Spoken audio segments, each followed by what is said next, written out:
আজকে আমি অরূপ বিশ্বাস বৈশা যারা আছেন এখানে, আমি অভিষেকের সাথেও কথা বলেছি, দেবারা আছে এখানে, আমি ববিও আছে এখানে, আমি পুলিশের কাছ থেকেও পারমিশন নিয়েছি। উইদাউট পারমিশন আমরা 21শে জুলাইও করি না, পারমিশন নিয়েছি। রানী রাসমণি রোডে উইথ পারমিশন প্যান্ডেল তারা করবেন এবং প্রোগ্রামটা আমরা ওখানে শিফট করব। তাহলে ব্রিগেড মিটিংকে আমরা কোনোদিনও করতে পারবো না, কারণ আর্মি আমাদের পারমিশন দেবে না।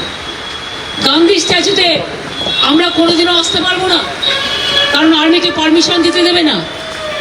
তাহলে কি রেড রোডে আমরা কোনো প্রোগ্রাম করতে পারবো না, আর্মি পারমিশন দেবে না?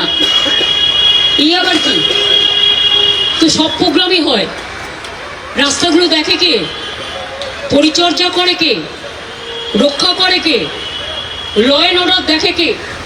সবটাই তো পুলিশ করে, কর্পোরেশন করে।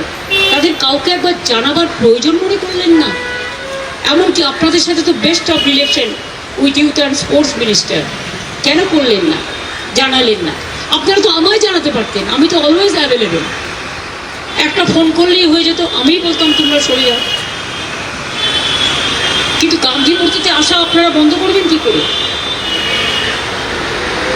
গান্ধীজির মূর্তিতে প্রতিবাদ করি আমরা, তার কারণ বাবা সাহেব আম্বেদকর, গান্ধীজি, নেতাজি, রবীন্দ্র নজরুল চিরকাল, চিরদিন, এরা চিরজনীন, সার্বজনীন, বিশ্বজনীন,